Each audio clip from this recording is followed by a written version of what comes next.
Hi students, அனைவருக்கும் வணக்கம். நம்ம இந்த விடல என்ன பார்க்க போகிறோம் அப்படின்னா 12th ஸ்டாண்டர்டு பயோபாட்டனி ஒரு சென்டம் சேலஞ்சுக்கான ஸ்டடி பிளான் தான் இருக்குது. 10 டேஸில் வந்து ஃபஸ்ட்டு மிட்டமுக்கு வந்து எப்படி கம்ப்ளீட் பண்ணலாம் அப்படின்னு சொல்லிட்டு, ஃபஸ்ட்டு மிட்டம் மட்டும் இல்லை, மற்ற எல்லா எக்ஸாம்ஸ்க்கும் நீங்கள் இந்த கொஷின்ஸை வந்து யூஸ்ஃபுல்லாக படிச்சுக்கலாம். மோஸ்ட்லி பார்த்தீங்கன்னா நம்ம ஆல்ரெடி ஒரு சென்டம் சேலஞ்ச் ஒன்று ஸ்டார்ட் பண்ணோம். ஆனால் அது வந்து கண்டினியூவாக ஃபாலோ பண்ண முடியல. காரணம் என்னென்னா, நிறையா ஸ்டூடெண்ட்ஸ் வந்து பார்க்குறீங்க, ஆனால் லைக் பண்ணுறது கிடையாது. ஒரு 10 பேர் பார்த்தாலும் 10 பேர் கூட லைக் பண்ணுறது கிடையாது. நமக்கு வந்து வியூவர்ஸ் வந்து கம்மி தான். அதனால் நீங்கள் லைக் பண்ணாதனாலே நம்ம வந்து அதிகமாக அப்லோட் பண்ணுறதில்ல.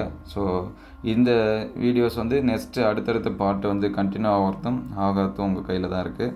முடிஞ்சால் லைக் பண்ணிவிட்டு பாருங்கள். நீங்கள் வந்து சப்ஸ்கிரைப் பண்ணாலும் பரவாயில்ல, ஒரு லைக் பண்ணிவிட்டு பாருங்கள். அப்படின்னா தான் அடுத்தடுத்த வீடியோ அப்லோட் பண்ணுறதுக்கு கொஞ்சம் மோட்டிவேஷனாக இருக்கும். சரி, பரவாயில்ல, ஸ்டூடெண்ட்ஸ் வந்து நிறைய பேர் வந்து பார்க்குறாங்க, அவங்களுக்கு வந்து ஹெல்ப்ஃபுல்லாக இருக்கும் அப்படின்னு சொல்லிட்டு, நீங்கள் வந்து பயோசாலஜி வேணும் அப்படின்னா கமெண்ட் பண்ணுங்கள். எந்தளவுக்கு கமெண்ட் பண்ணுறீங்களோ அப்படின்னா தான் அடுத்தடுத்த வீடியோ அப்லோட் பண்ணுவோம். சரிங்களா? ஏன்னா நம்ம எஃபர்ட் எடுத்து ஒரு சில விஷயங்கள் செய்கிறோம். அது வந்து ஸ்டூடெண்ட்ஸ் வந்து அந்த கொஷின் மட்டும் மார்க் பண்ணிவிட்டு அதை வந்து முழுசாக சொல்கிறது கூட முழுசாக வந்து என்ன பண்ணுறதில்ல, கேட்குறதில்ல. அப்படியே ஸ்கிப் பண்ணிவிட்டு அடுத்தடுத்த வீடியோஸ்க்கு வந்து போயிடுறீங்க. ஸோ முடிஞ்ச அளவுக்கு சொல்கிறதை கேட்டுட்டு ஒரு லைக் பண்ணிவிட்டு பாருங்கள். அப்படின்னா தான் அடுத்தடுத்த வீடியோ அப்லோட் பண்ணுறதுக்கு நம்ம கொஞ்சம் மோட்டிவேஷனாக இருக்கும். சரிங்களா? நமக்கு வந்து கிடைக்கிற டைமிங்கே எனக்கு வந்து கொஞ்சம் தான், அதுவும் வந்து உங்களுக்காக வந்து அப்லோட் பண்ணுறேன். முடிஞ்சால் லைக் பண்ணிவிட்டு பாருங்கள். இல்லை, ஃபஸ்ட்டு பார்த்தீங்கன்னா டே 1க்கான 2 mark 3 mark and 5 marks pure science ஸ்டூடெண்ட்ஸ்க்கு வந்து அடுத்த வீடியோவில் நம்ம வந்து அப்டேட் பண்ணுவோம். தமிழ் மீடியம் ப்ளஸ் வந்து இங்கிலீஷ் மீடியம் 2 ஸ்டூடெண்ட்ஸ்க்கு வந்து கொடுத்துருக்கோம். ஆல்ரெடி நம்ம சாப்டர் வைஸாக இருக்கக்கூடிய முக்கியமான கொஷின்ஸும் அப்லோட் பண்ணிட்டோம். சரிங்களா? புக் பேக்கில் இருக்கக்கூடிய இம்பார்ட்டன்ட் கொஷின்ஸ் எல்லாமே அப்லோட் பண்ணிட்டோம்.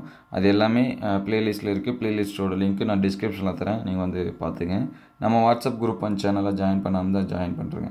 ஃபஸ்ட்டு பார்த்தீங்கன்னா டே 1க்கான கொஷின்னு 2 மார்க்ஸு. இனப்பெருக்கம் என்றால் என்ன?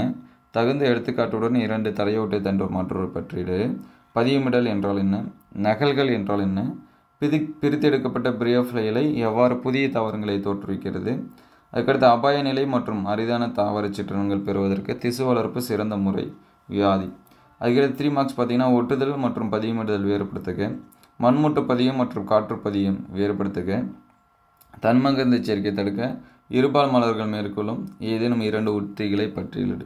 அதுக்கடுத்து 5 மார்க்ஸ் பார்த்தீங்கன்னா உயர் தாவரங்களில் தழுவழி இனப்பெருக்கத்திற்கு கையாளப்படும் பாரம்பரிய முறை, பூச்சி மகரந்த சேர்க்கை மலரில் காணப்படக்கூடிய சிறப்பியல்பு. அதுக்கடுத்து நுண்வித் ரோகத்துள்ள படிநிலை. இந்த 2வது கொஸ்டினும் 3வது கொஸ்டினும் 5 மார்க்ஸ் இருக்குது, தெரியுங்களா? இது பப்ளிக் எக்ஸாமில் லாஸ்ட் டைம் வந்து என்ன பண்ணாங்க, கேட்டாங்க. சரிங்களா? பியூர் சயின்ஸுக்கும் ப்ளஸ் வந்து பயாலஜி ஸ்டூடெண்ட்ஸ்க்கும். அதே இங்கிலீஷ் மீடியம் ஸ்டூடெண்ட்ஸ் பாருங்கள். What is reproduction? List out the 2 subaerial stem modification with example. What is layering? What are clones? A detached leaf of bryophyllum produce new plant. How? Tissue culture is the best method for propagating rare and endangered plant species. Discuss. அதுக்கடுத்து 3 marks பார்த்தீங்கன்னா differentiate grafting and layering. Difference between mound layering and air layering. List any 2 strategies adopted by sexual flowers to prevent self pollination. 5 marks பார்த்தீங்கன்னா explain the conventional method adopted in vegetative propagation of higher plants. Enumerate the characteristic features of entomophilous flower. Discuss the steps in microsporogenesis. PDF வேணுங்கிற students இதை வந்து அப்படியே screenshot எடுத்துங்க, அவ்வளோதான். சரிங்களா? இதே தான் பிடிஎஃப்பும். தமிழ் மீடியம் ஸ்டூடெண்ட்ஸ் வந்து இது அப்படியே சேமாக எடுத்துங்க. சப்போஸ் 2 மீடியமும் மிங்கிளாகி வேணும் அப்படின்னா இதை வந்து என்ன பண்ணிங்க, ஃபோட்டோ எடுத்துங்க. நான் முடிஞ்சால் கம்யூனிட்டி டேபிள் வந்து ஷேர் பண்ணுறேன், அல்லது வாட்ஸ்அப் குரூப்பில் ஷேர் பண்ணுறேன், நீங்கள் வந்து பார்த்துங்க. வாட்ஸ்அப் சேனலில் வந்து ஜாயின் பண்ணிங்கன்னா நம்ம இதுக்கு முன்னாடி அப்லோட் பண்ண கொஷின்ஸும் நீங்கள் வந்து என்ன பண்ணிக்கலாம், பார்த்துக்கலாம். இந்த வீடியோ உங்களுக்கு பயனுள்ளதாக இருந்துச்சு அப்படின்னா உங்கள் நண்பருக்கு ஷேர் பண்ணுங்கள். அடுத்தடுத்த வீடியோ கண்டினியூ ஆகணும் அப்படின்னா அதை கமெண்ட் பண்ணுங்கள். தேங்க்யூ ஃபார் வாட்சிங்.